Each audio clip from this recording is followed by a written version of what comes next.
Brazil football জুড়ে আলোচনার কেন্দ্রবিন্দু হলো এখন কোচ। ব্রাজিল ফুটবল ভক্তদের মধ্যে ব্রাজিলিয়ান ন্যাশনাল টিমের কোচের আলোচনাটা এত তীব্র মাত্রায় বেড়ে গিয়েছে যে এটাকে হা হুতাশ বলে আখ্যা দেওয়া যায়। আর এই কোচকে কেন্দ্র করেই নিয়মিত মিডিয়া পাড়ায় বিভিন্ন রিউমার ছড়ায়। ভক্তরাও ফেসবুক এবং টুইটারে টুইট, পোস্ট, কমেন্ট করে তাদের মতামতের জানান দেয়। কারো আলোচনায় থাকে পেপ গার্দিওলা, কারো আলোচনায় থাকে জিদান, কারো আলোচনায় আবার কার্লো আনচেলত্তি, ইয়র্গেন ক্লপ বা জেসুস ফেরেরা। তবে আলোচনার মধ্যে অধিকাংশ সময় লক্ষ্য করা যায় সবাই বলে ব্রাজিলের এখন ইউরোপিয়ান ভালো ট্যাকটিক্যাল একজন কোচ প্রয়োজন, নয়তো সফলতা আসবে না। কিন্তু যদি ইতিহাসের পাতায় চোখ দেয়া হয় তবে লক্ষ্য করা যাবে ব্রাজিল ফুটবলে কখনোই ভালো ট্যাকটিক্যাল কোচের হাত ধরে সফলতা আসেনি।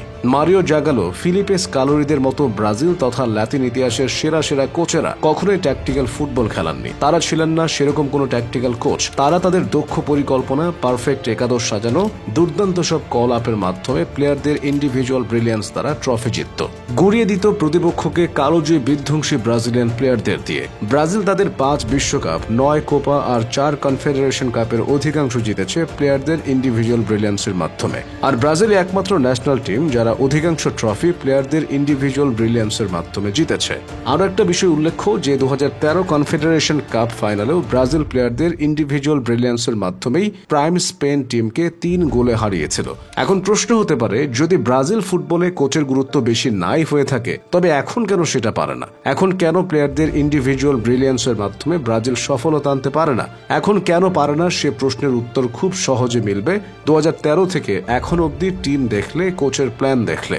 দুঙ্গা, তিতে, ম্যানেজেস থেকে শুরু করে হালের ডোরিভালদের কারোরই ভালো দক্ষতা ছিল না সুন্দর পরিকল্পনা, ম্যাচের রেজাল্ট দেখে ঠিকঠাক সাব করার মাধ্যমে প্লেয়ারদের ইন্ডিভিজুয়াল ব্রিলিয়ান্সকে কাজে লাগিয়ে রেজাল্ট বের করে আনার, ট্রফি জেতানোর। এদের মধ্যে তিতের ইন্ডিভিজুয়াল ব্রিলিয়ান্স কাজে লাগানোর ক্ষেত্রে কিছুটা দক্ষতা থাকলেও ছিল না ঠিকঠাক প্লেয়ার কলাপের দক্ষতা, ছিল না ঠিকঠাক সাবস্টিটিউট করার মতো দক্ষতা, যার ফলাফলস্বরূপ 2018 বিশ্বকাপে কোয়ার্টার ফাইনাল, 2022 বিশ্বকাপ কোয়ার্টার ফাইনাল, 2021 কোপায় হারতে হয়েছে। তাই ভক্তদের মধ্যে অধিকাংশের প্রত্যাশা ভালো ট্যাকটিক্যাল কোচ হলেও কিছু ভক্তদের প্রত্যাশাটা অনেকটা এমন যে এমন কে আছেন যে তার দুর্দান্ত পরিকল্পনার মাধ্যমে প্লেয়ারদের ইন্ডিভিজুয়াল ব্রিলিয়ান্সটা সামনে আনতে পারবেন, ইন্ডিভিজুয়াল ব্রিলিয়ান্স দিয়ে ট্রফি জিতাতে পারবেন। তাহলে বর্তমান সময়ে ব্রাজিল ফুটবলের স্টাইলের সাথে মিল রেখে ব্রাজিল থেকে এমন কাউকে খুঁজে পাওয়া দুষ্কর। তবে যদি প্রশ্ন ওঠে ইউরোপ থেকে এমন কে আছেন যে ব্রাজিল ফুটবল স্টাইলের সাথে নিজের কোচিং দক্ষতার দারুণ কম্বিনেশন তৈরি করতে পারবেন, তবে এর উত্তর সম্ভবত কোনো কিছু না ভেবে হওয়া উচিত কার্লো আনচেলত্তি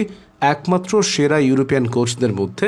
তিনি পারবেন ব্রাজিলিয়ান ফুটবল স্টাইলকে ঠিক রেখে তার কোচিং দক্ষতা কাজে লাগিয়ে প্লেয়ারদের ইন্ডিভিজুয়াল ব্রিলিয়ান্সটা বের করে আনতে এবং সফলতা এনে দিতে। কার্লো আনচেলত্তি নিজের কোচিং ক্যারিয়ারে ঠিক এমনভাবেই খেলিয়েছেন সকল দলকে যেখানে তিনি তার নিখুঁত পরিকল্পনার মাধ্যমে প্লেয়ারদের ইন্ডিভিজুয়াল ব্রিলিয়ান্স দ্বারা ম্যাচ বের করে আনতেন, ট্রফি জেতাতেন, যেটা এই মুহূর্তে ব্রাজিল দলের সবচেয়ে বেশি প্রয়োজন।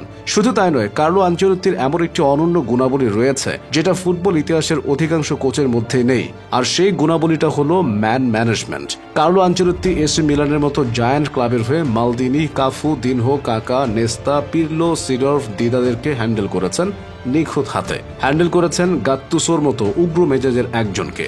রিয়াল মাদ্রিদের হয়ে Cristiano Ronaldo, Luka Modric, Toni Kroos, Xabi Alonso, Casillas, Di Maria, Casemiro, Marcelo, বেনজেমাদের হ্যান্ডেল করেছেন।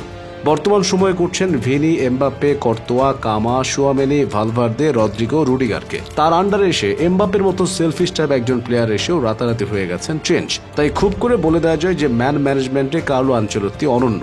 আর এই ম্যানেজমেন্ট, ইন্ডিভিজুয়াল ব্রিলিয়ান্সে ম্যাচ বের করে আনা, নিখুঁত পরিকল্পনা করে দলকে জেতানোর ক্ষেত্রে ইউরোপিয়ান কোচদের মধ্যে কার্লো আনচেলত্তির চেয়ে বেটার ক্যান্ডিডেট নেই। কি মনে হয়, সিবিএফ কি কার্লো আনচেলত্তিকে নিয়ে আসবে, নাকি আবারও আশা দেখিয়ে নিয়োগ দিবে অন্য কোনো ব্রাজিলিয়ান কোচকে?